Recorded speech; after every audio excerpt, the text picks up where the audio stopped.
Usisahau kusubscribe, like na kucomment ambao tumewaitia, na hili tamko limejilenga zaidi kuzungumzia hali ya haki za binadamu nchini, hasa miezi miwili baada ya kutoa tamko kama hili ambayo ilikuwa tarehe 10 Disemba 2025, siku ya kuadhimisha siku ya haki za binadamu duniani. Na kama mtakumbuka, tamko letu liliainisha uvunjifu wa haki mbalimbali na hali ya haki za binadamu hapa nchini kwa ujumla.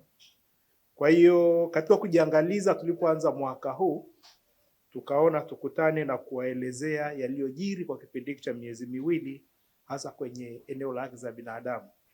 Na tunaona tusipoyaongelea haya mambo yataendelea kujirudia na kuendelea kuumiza jamii. Tamko hili limejikita katika sehemu tatu kubwa, ambapo ni ukamataji usiofuata sheria, matumizi yasiyo sahihi ya madaraka ya viongozi hasa wa kisiasa, kuendelea kwa madai ya watu kutekwa na kupotezwa hapa nchini. Kama mtakumbuka, Julai 2023 tume ya kurekebisha mifumo ya kijinai nchini ikiongozwa na Jaji Mkuu mstaafu Jaji Othman Chande ilikuja na mapendekezo mbalimbali juu ya kuboresha mfumo wa kijinai nchini. Na tume hii iliundwa katika kujiangaliza mfumo wa kijinai baada ya kuona labda rais mwenyewe hakufurahishwa na utendaji wa vyombo hivi vya dola. Jeshi la polisi ni chombo kilichoanzishwa kwa mujibu wa katiba ile ibara ya 147. Na tunaamini katika utendaji wake wa kazi lazima ufuate sheria na taratibu zake. Hata hivyo, Kituo cha Sheria na Haki za Binadamu kimeendelea kushuhudia jeshi hili kikamata kinyume cha taratibu, na mara kadhaa kukikwepo na taarifa za ukamataji wa watu unaofanya na askari wasio na sare na bila kufuata taratibu za kujitambulisha, kitu ambacho kinaleta taharuki katika jamii.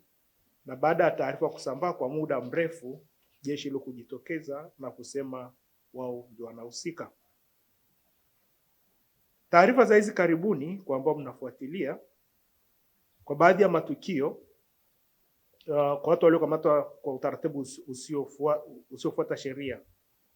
Moja ya tukio hili linalomhusisha ndugu Godlove Materu, mkazi wa Chapwa, mji wa Tunduma, wilaya ya Momba, mkoani Songwe, ambao ni mwenyekiti wa madereva wa malori Tanzania, aliyedaiwa kutekwa na watu wasiojulikana tarehe 7 Februari 2027. Baada ya taarifa kusambaa mitandao ya jamii na ndugu wa Godlove kutoa taarifa, ndipo jeshi la polisi lilijitokeza kupitia kamanda wa mkoa na kueleza umma na kuthibitisha kumshikilia mhusika. Hata hivyo, taarifa zilitoka zikiwa zimechelewa, kwani tayari kulishaanza kuwa na taharuki kwamba mhusika ametekwa. Mfano wa pili ni tukio la karibuni la Geita linalosambaa katika mitandao ya jamii, na mtu mmoja aliyevalia kiraia akiwa na silaha nzito za kivita akimkamata mwenyekiti wa wachimbaji wadogo wa mji mdogo wa Katoro. Na kwa mujibu wa picha mjongeo iliyosambaa katika mitandao ya kijamii, mtu huyo anahisiwa kuwa ni askari wa jeshi la polisi. Hata hivyo, tukio hili hazijatolewa taarifa rasmi na ufafanuzi wa jeshi la polisi mpaka sasa hivi.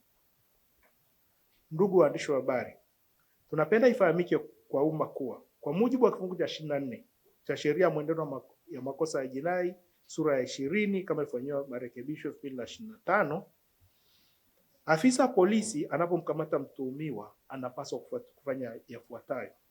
Kwanza, kujitambulisha kwa jina lake, kituo anachofanyia kazi na kutoa kitambulisho chake. Kumweleza mtuhumiwa kwa nini anamkamata na tuhuma zake na kituo anachompeleka. Kutoa fursa kwa ndugu kumtembelea kituoni hapo, pamoja na haki ya kupata uwakilishi kama ilivyoainishwa kwenye ibara ya 13(6) ya Katiba ya Jamhuri ya Muungano wa Tanzania. Pia mtu huyu anayo haki ya kutoa taarifa kwa ndugu zake pale anapokamatwa.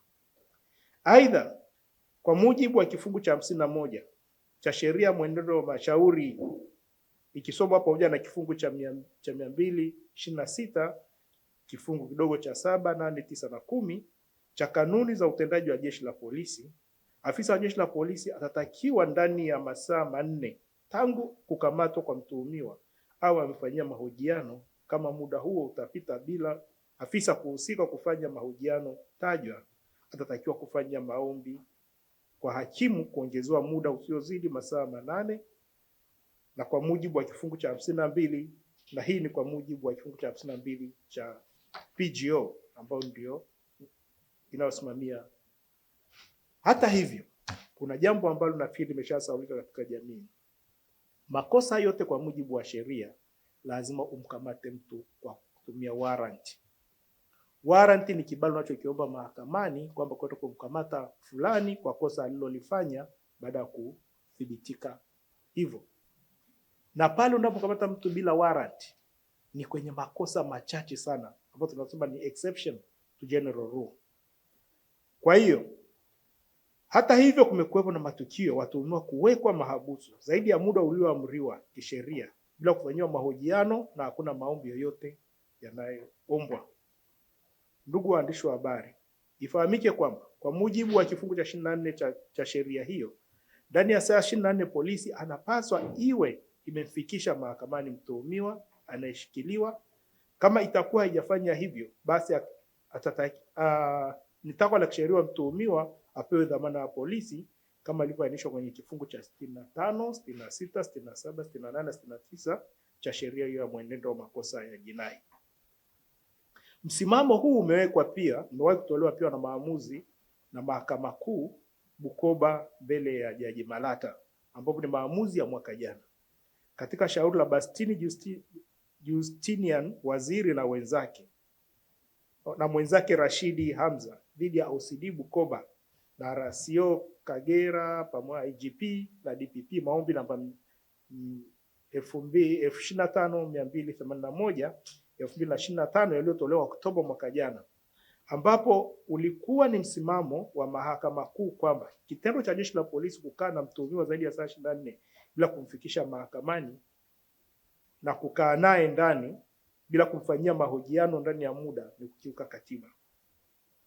Hata hivyo, bado kesi za watuhumiwa kukaa mahabusu kwa muda mrefu kinyume cha sheria na baadaye kuachiliwa huru bila kufikishwa hata mahakamani bila maelezo yoyote vinaendelea.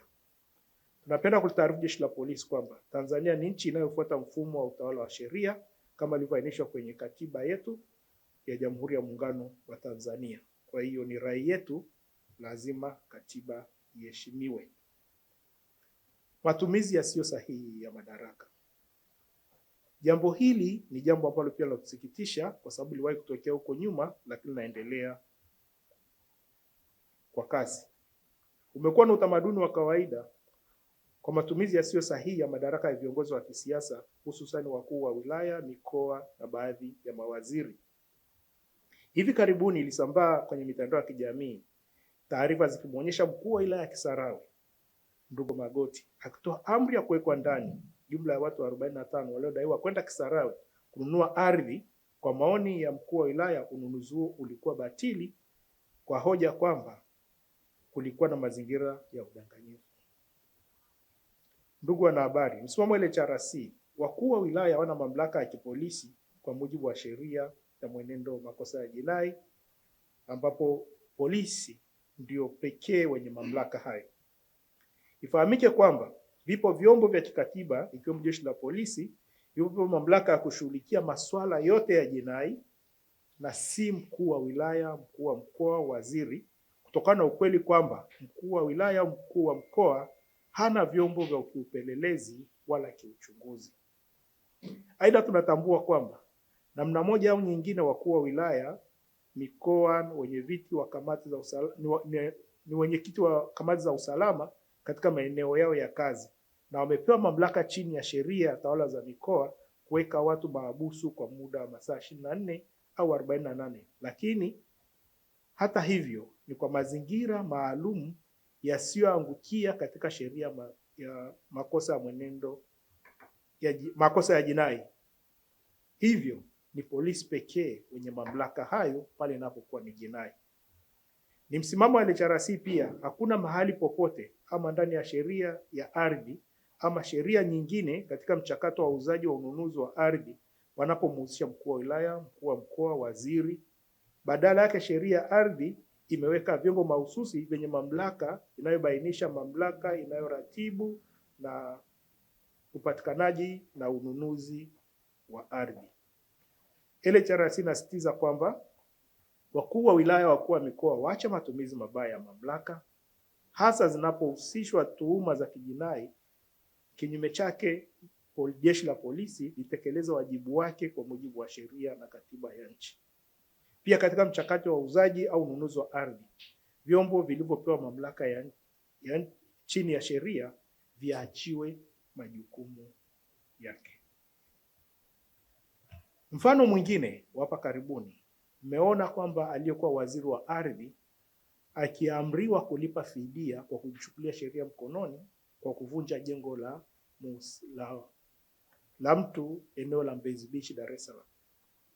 Tunasisitiza kuchukua hatua mikononi kunaweza kuleta madhara sio kwa jamii tu, hata kwa mtu mhusika pale atakapowajibika peke yake.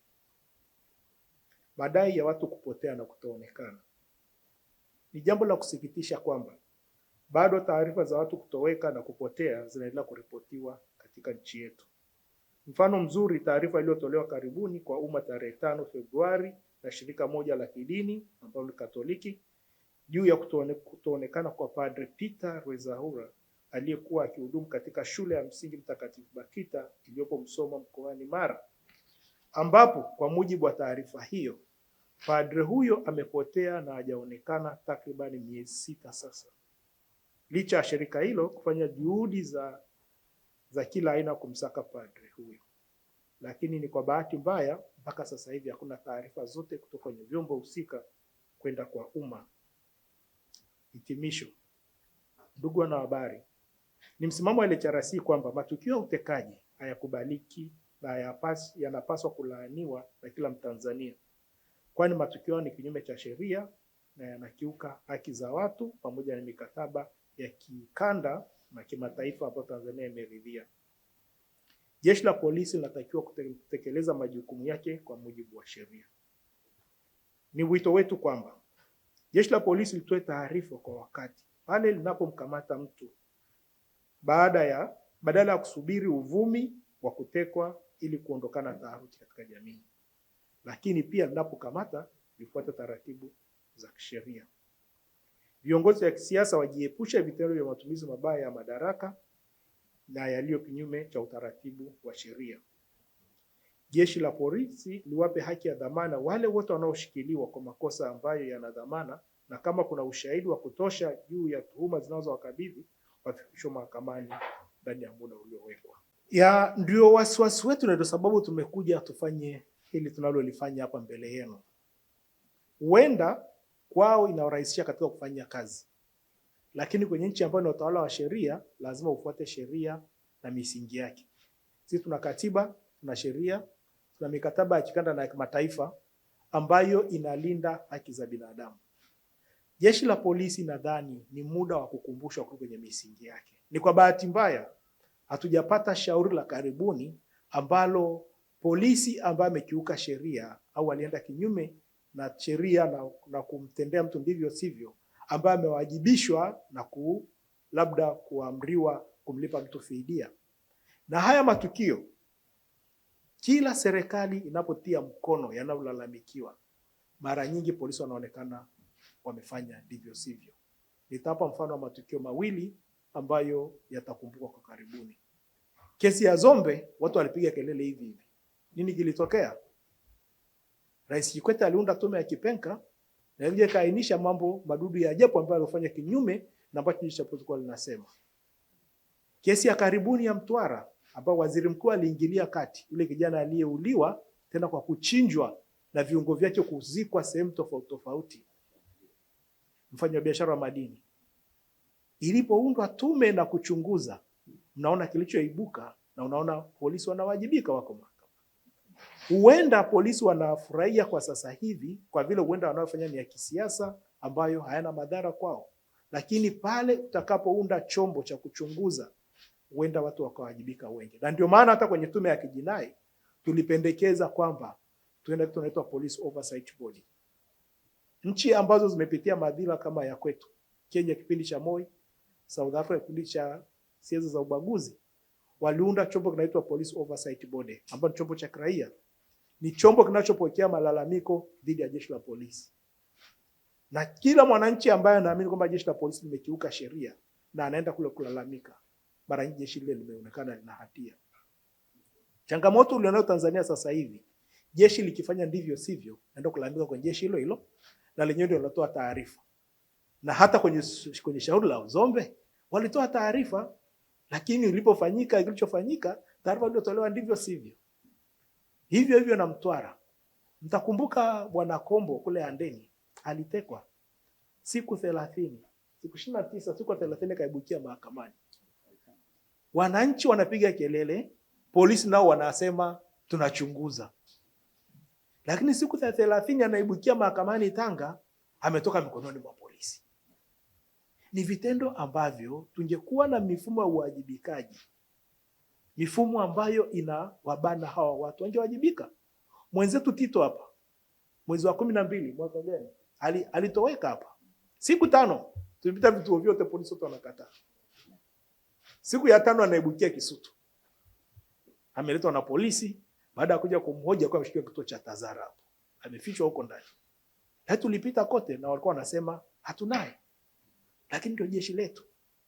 Hakuna kosa takriban likiwa la mauaji ambalo mtu anatakiwa kutendewa ndivyo sivyo. Na niwaambie, mkipitia kwenye tafiti zetu tulizozifanya, tulifanya kitu kinachoitwa ulinganifu wa kisheria kwenye swala la dhamana. Kwa mfano, tukaangalia Uganda, Kenya, Zambia, Malawi na Zanzibar kama nchi, kwa sababu kwenye jinai sio swala la muungano. Hizi nchi zilizozunguka zote makosa yote yana dhamana mpaka la mauaji. Na Uganda tulikutana na kitu kimoja ambacho kinafanana kidogo na Kenya. Uganda ukinyimwa dhamana, ikipita miezi 12 24, unapewa dhamana, haufutiwi kesi. Yaani na maana ukinyimwa dhamana inatakiwa DPP harakishe kuendesha ile kesi aimalize ndani ya ule muda ambao umepewa. Lakini kwetu makosa yetu hayana dhamana, na dhamana zinazuiwa, mtu anakamatwa anashikiliwa kituo cha polisi kwa muda mrefu. Kuna vijana walikamatwa kipindi cha vurugu, wengine wameachiwa juzi na kwa kufikishwa hata mahakamani, na sidhani kama wameisha kwenye vizuizi mpaka leo. Kwa hiyo ni matukio ambayo tunaamini kwamba tunatumia sheria kukandamiza watu zaidi ya kusimamia au kuzuia uhalifu. Na matokeo yake tumekuja kugeuza jamii, inakuja kuwa glorify wahalifu kuliko kuwa laani. Mtu anapokamatwa kwa haki, akashtakiwa kwa haki, na jamii kaamini kwa mfumo wetu wa haki jinai ni wa haki, yule mtu aliyepatikana na hatia hata jamii mwenyewe inanyanyapaa. Lakini huku kwetu siku hizi mtu akishinda kesi anaonekana kwamba ameshinda udhalimu, au akiachiwa kwenye plea bargain anaonekana yeye ni mtu mwema, bali walikuwa mshikilia ndio walikuwa wabaya. Lakini kumbe ametendewa ndivyo sivyo, mpaka jamii ikawa na huruma naye na ikaona sasa yeye ndiye anastahili pongezi, wala sio kulaumiwa kwa uhalifu wake. Kwa hiyo kuna vitu ambavyo tusipovigeuza, hata dhana ya kijinai inapoteza maana yake.